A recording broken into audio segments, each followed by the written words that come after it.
In the realm of time perception, people often think of time as being highly sensitive to alteration. So you've probably heard stories that people are in a car accident and time dilates. Things appear to slow down, and it's thought that that represents an actual subjective slowing down of time. Likewise, in a more mundane sense, when you're reading a great book, it feels like time is flying, you're enjoying yourself, then you finish it and you think, oh wow, I didn't realize I sat here for 8 hours. I came in a little skeptical about time and its high sensitivity to alteration, because if it is sensitive to all those things, then it suggests we're not really studying time, we're studying something else. So I became interested in whether or not we can tease apart our perception of time from, say, changes in arousal, or changes in stress, or changes in motivation.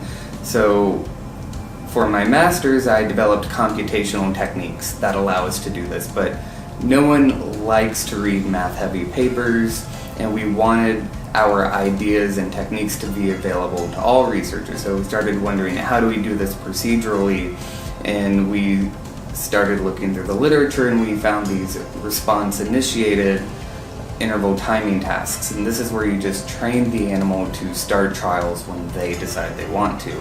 So, for example, in a traditional schedule of reinforcement that we can infer properties of time perception from, the animal will just press a lever for food, and food occurs following the first lever press after some interval elapses, say 30 seconds. So in that schedule, a rat would wait about 15 to 20 seconds before they start pressing that lever at a really high rate.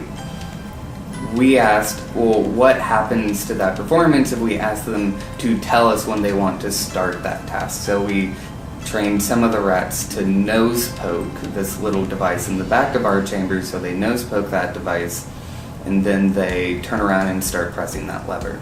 And what we're finding as the data have come in is that when you vary things such as their motivation, you're not actually changing their performance on that lever. So you're not changing anything about their subjective sense of time. What you're changing instead is how long it takes them to nose poke, how long it takes them to initiate that trial. So we're basically showing that if you construct your procedures in the right way, you can actually independently index time perception, you can independently index motivation, and you can confer upon time perception a certain robustness, this insensitivity to alteration.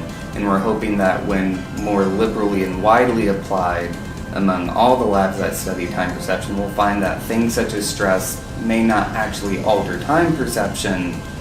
It instead alters how quickly the animal decides to initiate this task. So it suggests, to go back to my car wreck example, time may not actually be slowing down there. If we could somehow pause the car wreck and ask you to tell us when you'd like to estimate some passage of time, you'd likely be just as accurate if you were a pedestrian on the street.